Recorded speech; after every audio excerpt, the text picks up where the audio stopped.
સૌને નમસ્કાર. આજે યુવા દિવસ એટલે કે 12મી જાન્યુઆરી સ્વામી વિવેકાનંદનો 164મો જન્મદિવસ. આપણે આજે વાત કરવાના છીએ એની કે સ્વામી વિવેકાનંદને જે વર્ગ સૌથી વધારે પસંદ હતો અને એ હતો યુવા. 10મા અને 12માની બોર્ડની પરીક્ષાઓ નજીક આવે છે. લગભગ 45 થી 50 દિવસ વચ્ચેનો સમય વધ્યો છે.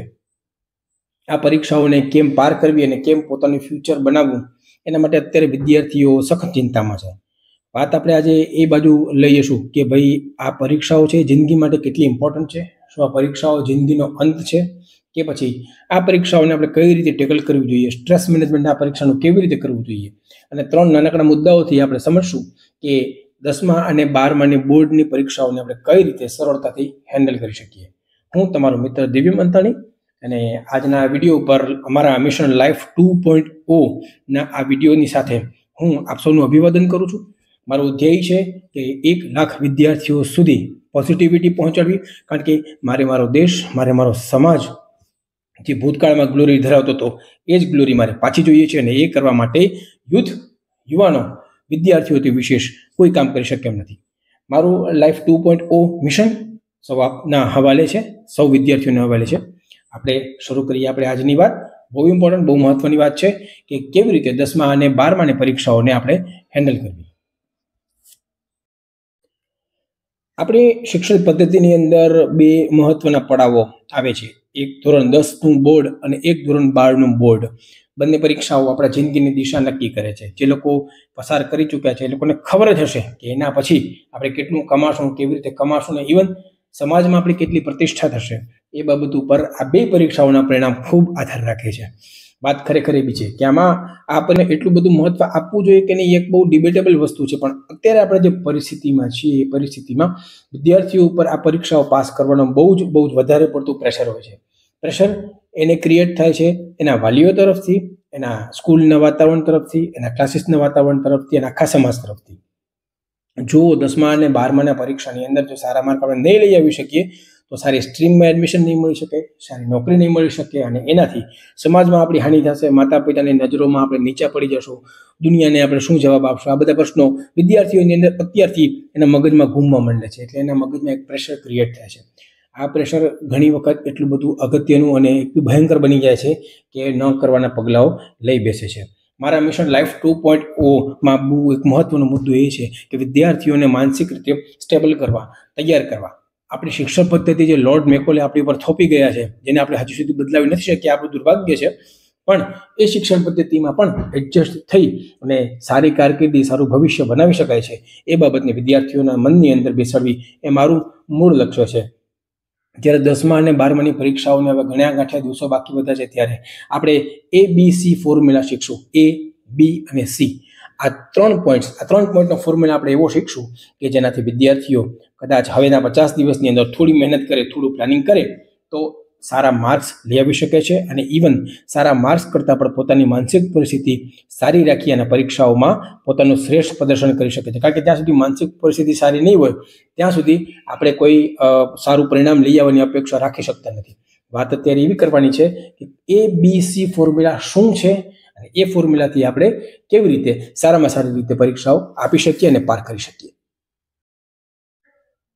સૌથી પહેલા આપણે વાત કરશું A એટલે એમ વિથ ક્લેરિટી. તમારે શું કરવું છે, તમારે કેટલા પર્સન્ટેજ જોઈએ છે, કેટલા માર્ક્સ જોઈએ છે એ દિમાગની અંદર નક્કી હોવું જોઈએ. એ પ્રકારની તમારી તૈયારી હોવી જોઈએ. આખું વર્ષ હવે આપણે તૈયારી કરી લીધી છે એટલે આપણને ખબર હશે જ કે આપણી કેપેસિટી કેટલી છે, આપણે કેટલી તૈયારી કરી શકીએ છીએ. એક બહુ સહેલો પ્રશ્ન તમને પૂછું, સાંભળવા જેવો પ્રશ્ન છે, મજા આવશે કે ભાઈ એક વૃક્ષ કેટલા ફળ આપે? તમને કોમેન્ટમાં મને જવાબ જણાવશો. એક વૃક્ષ કેટલા ફળ આપે? એનો આદર્શ જવાબ છે કે એ વૃક્ષ જેટલા ફળ આપી શકે એટલા ફળ આપે. એનો મતલબ કેવું થયું કે એની જેટલી કેપેસિટી છે એટલા જ ફળ આપી શકશે. આપણે આપણો એમ આપણી કેપેસિટી મુજબ નક્કી કરવો જોઈએ. જો 1 થી લઈને 9 ધોરણ સુધી આપણને 60% આવ્યા હોય એવરેજ, અને આપણે એવી અપેક્ષા રાખીએ કે 10મામાં આપણને 90-95% આવે તો થોડી આપણી બુદ્ધિ ક્ષમતા થોડી હલી ગઈ છે એવું આપણે કહી શકીએ. દરેક વિદ્યાર્થીની, દરેક બાળકની એક અલગ પોતાની માનસિકતા હોય છે, અલગ કેપેસિટી હોય છે. મગજની સ્વીકારવાની અને પાછું એને રિફ્લેક્ટ કરવાની ક્ષમતા અલગ હોય છે. બાજુના બાળકને જો 90% આવે તો મારા બાળકને પણ 90% આવવા જોઈએ, અથવા મારા મિત્ર જો 85% લઈ આવતો હોય તો મારે પણ 85% લઈ આવી કે 75% લઈ આવી અને મારે એને કમ્પીટ કરવું જોઈએ. તો આ વસ્તુ આપણા મગજની અંદર સ્ટ્રેસ ઊભું કરે છે. હવેના 40-45 દિવસની અંદર આપણે એ જ માનવાનું છે કે આપણી કેપેસિટીને આપણે એક્સેપ્ટ કરવાની છે, એ કેપેસિટી ઉપર આપણે કામ કરવાનું છે, એના મુજબ પ્લાનિંગથી આપણે તૈયારી કરવાની છે અને આપણે એમ ક્લિયર કરવાનો છે. જો આપણે એવરેજ 60% લઈ આવ્યા હશો 1 થી 9 ધોરણમાં, તો શક્ય છે કે આપણે 65% સુધી પહોંચી શકશું. બહુ વધારે મહેનત કરશું તો 70 પહોંચી શકશું, પણ 90 સુધી પહોંચવાની અપેક્ષા રાખવી મૂર્ખતા છે. બહુ સ્પષ્ટ શબ્દોમાં કહું છું મિત્રો કે એટલી બધી પર્સન્ટેજનો જમ્પ મેળવવો એ અપેક્ષા રાખશું ને તો ઓટોમેટિકલી આપણું દિમાગ ડિપ્રેશન બાજુ સરશે. અને હવે મારી કે તમારી પાસે ડિપ્રેશનમાં સરવાનો સમય નથી. પરીક્ષા નજીક આવે છે, ડિપ્રેશનમાં કોઈ જાતનું કામ હવે આપણે કરી શકશું નહીં. માટે આ વસ્તુ ખાસ ખ્યાલ રાખવી. તમારે એમની ક્લેરિટી રાખો કે મને આટલા પર્સન્ટેજ આવે છે તો હું એટલે સુધી જઈ શકીશ. તમારો એક એમ ક્લિયર હોવો જોઈએ. તમને ખબર હોવી જોઈએ કે તમે 10મા ધોરણ પછી તમે સાયન્સ લેશો, કોમર્સ લેશો કે આર્ટ લેશો. જો 12મા ધોરણમાં તમે સાયન્સમાં છો તો આગળ તમે આ પર્સન્ટેજ આવશે તો તમે શું કરશો? કોમર્સમાં છો તો કયા કયા સ્કોપ તમારી પાસે છે? આર્ટ્સમાં છો તો તમે કઈ કઈ જગ્યાએ આગળ વધી શકશો? એમ ક્લિયર હોવો જોઈએ. એટલે એમ એવું ન હોવું જોઈએ કે સાવ આપણે છપ્પર ફાડીને કામ કરશું ને આપણે અનબિલીવેબલ રિઝલ્ટ મેળવશું. એ જો મેળવવું હોય તો એના માટે આખું વર્ષ મહેનત કરવી પડે. આપણે વાત કરવાની છે માત્ર છેલ્લા 40 દિવસની. હવે જે 40-45 દિવસ વધ્યા છે એની જ વાત કરવાની છે. માટે એમ તમારો ક્લિયર રાખો કે તમારી કેપેસિટી મુજબ તમે પર્સન્ટેજ લઈ આવશો. એની અંદર કોઈ જાતની બાંધછોડ કરવા માટે આપણી પાસે કોઈ જગ્યા નથી. કેપેસિટી મુજબના પર્સન્ટેજ લઈ આવો. That is the first point. That is am with clarity. બીજો મુદ્દો છે દેટ ઇઝ બી. આ મુદ્દા માટે હું આદર્શ તરીકે સ્વામી વિવેકાનંદને રાખું છું, કારણ કે આ મુદ્દો છે બી, એટલે બિલીવ ઇન યોર સેલ્ફ. તમે ગમે એ કરી શકો છો. દુનિયાની અંદર કંઈ પણ કરવાની શક્તિ તમારી અંદર છે. આત્મવિશ્વાસ સ્વામીજીનું બહુ મહત્વનું સૂત્ર હતું અને એના ઉપર જ હમણાં એક સેમિનાર પણ લીધો જુનાગઢની અંદર આત્મવિશ્વાસ ઉપર. તો આત્મવિશ્વાસ જ્યાં સુધી તમારી અંદર નહીં આવે કે હું એ કરી શકીશ, ત્યાં સુધી કદાચ તમે 90%ના હકદાર હશો તો પણ તમને 90% મળવા અઘરા થઈ પડશે.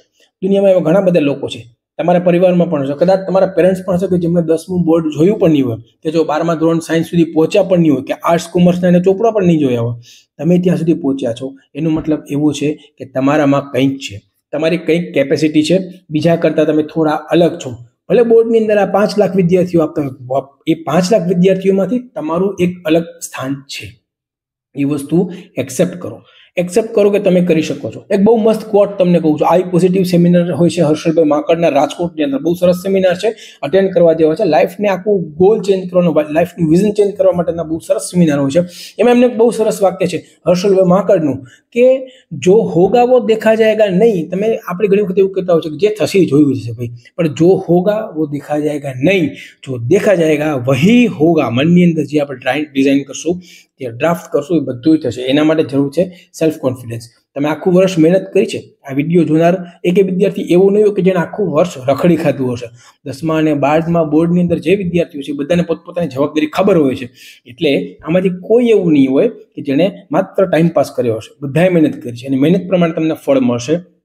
વિશ્વાસ રાખો, કર્મ ઉપર વિશ્વાસ રાખો, ફળ તમને મળવાનું જ છે. હા, તમે એવું વિચારતા હશો કે લોકો શું કહેશે, કે સમાજ શું કહેશે, તો ભાઈ કુછ તો લોગ કહેંગે, લોગો કા કામ હે કહેના.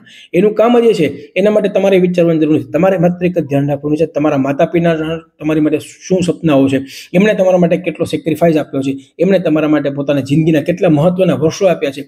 આપણે જે રિટર્ન આપવાનું છે આપણા માતા પિતાને આપવાનું છે. કદાચ જો આપણે મોટા ભાઈ બહેન હશું તો આપણા ઉપરથી નાના ભાઈ બહેન શીખશે કે મારે કેમ કરવું જોઈએ. તમે એક આદર્શ બની શકશો. માટે તમારી જાતની અંદર કોન્ફિડન્સ રાખો કે તમે જે પણ પ્રોજેક્ટ કરશો બધું મસ્ત પ્રોજેક્ટ કરશો. તમે જે પણ લખશો બહુ સરસ લખશો. તમે જે પણ પરફોર્મ કરશો એ બેસ્ટ કરશો. તમારી કેપેસિટી મુજબ, તમારી ક્ષમતા મુજબ તમને પર્સન્ટેજ મળશે, મળશે અને મળશે જ. આ બાબતની ક્લેરિટી દિમાગની અંદર રાખો. કોન્ફિડન્સ. તમે જ્યારે પરીક્ષા ખંડની અંદર પ્રવેશશો ત્યારે તમારા પગ ધ્રુજશે, તમને પરસેવો થશે. પેલી વખત જે લોકો 10માની બોર્ડની પરીક્ષા આપે છે, જે 12મામાં છે, એ લોકોને બોર્ડના વાતાવરણની ખબર છે. જે 10માની અંદર પરીક્ષા આપવા જાય છે એ લોકોને ખબર છે કે એ લોકોને માટે આ બધું પહેલું છે.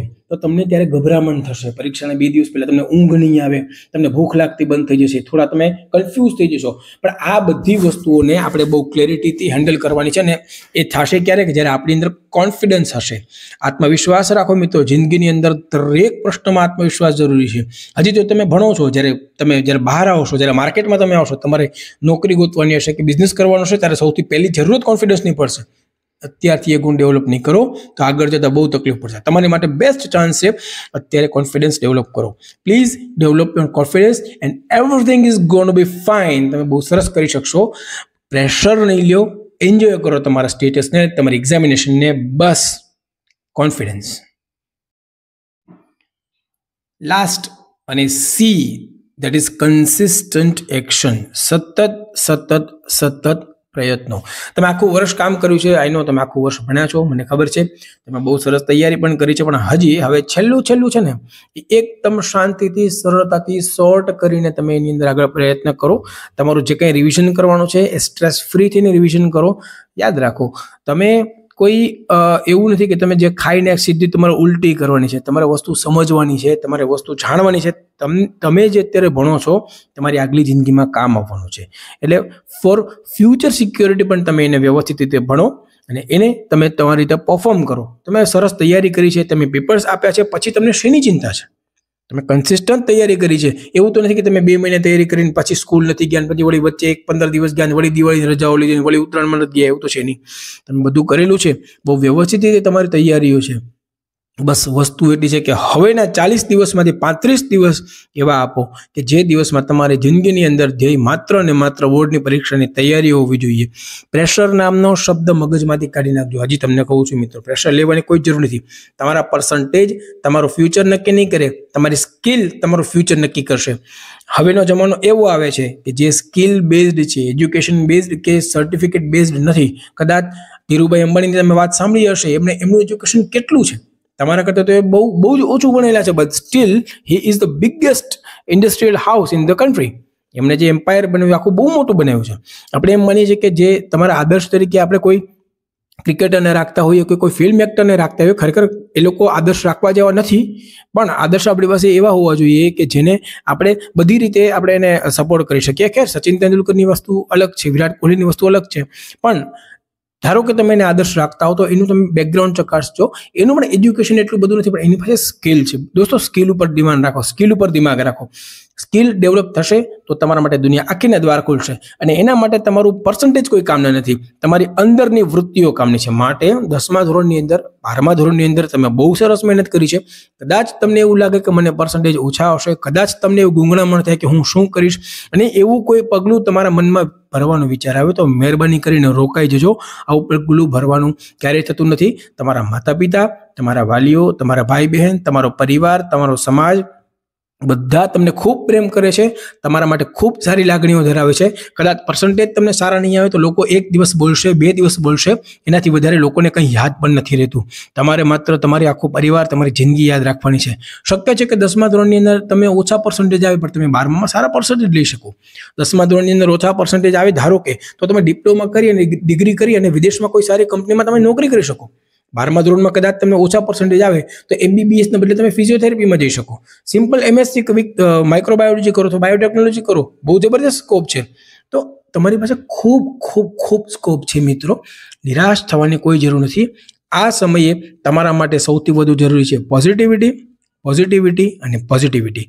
માત્ર દિમાગને પોઝિટિવ રાખો, સારી વસ્તુઓ જુઓ, સારા લોકો સાથે બેસો. જેટલો સમય તમે ફ્રી હો સારા જ વિચારો કરો. બીજું કંઈ વિચારવાની તમારે જરૂર નથી. તમારી પાસે બેસ્ટ સમય છે, જિંદગીનો તમારી પાસે શ્રેષ્ઠ સમયગાળો તમે અત્યારે પસાર કરો છો. એનાથી વિશેષ તમારે કંઈ કરવાની જરૂર નથી મિત્રો. જે તમારી જિંદગી છે એ પરફેક્ટ છે. તમે પણ પરફેક્ટ છો. તમે તમારા માતા પિતાના તમે બહુ વહાલા સંતાન છો. તમારે ક્યારે પણ એવું વિચારવાની જરૂર નથી કે તમારા માતા પિતા શું કહેશે તમારા પરિણામ ઉપર. એ લોકો ગમે એ કહેશે તે એ લોકો અંતરથી તમને ચાહે જ છે, અંતરથી તમને ખૂબ વાલ કરે છે. મિત્રો પ્લીઝ ખાસ ખ્યાલ રાખજો, 10મા અને 12માની બોર્ડની એક્ઝામ જિંદગીનો અંત નથી. કોઈ પણ પરીક્ષાઓ જિંદગીનો અંત નથી. માત્ર અને માત્ર આંકડાઓની ઝાડ છે, બીજું કશું નથી. તમે પ્લીઝ કોઈ રીતે ક્યારેય પણ કોઈ પરીક્ષાની અંદર તમે ફ્રસ્ટ્રેટ થતા નહીં. તમારી જિંદગીની પરીક્ષાઓ હજી ઘણી બધી બાકી છે. મહેરબાની કરી અને સારામાં સારું પરિણામ લેવા માટે પ્રયત્ન કરજો. એથી વિશેષ તમારે કંઈ કરવાની જરૂર નથી. ત્યાં સુધી નેક્સ્ટ વિડીયોમાં આપણે ચોક્કસ મળશું. ત્યાં સુધી તમારા મિત્ર દિવ્ય મંત્રાલયને રજા આપજો. લાઈફ 2.0 1 લાખ વિદ્યા સુધી પહોંચવાનું મિશન છે. તમે મને એમાં સહકાર આપજો. નમસ્કાર.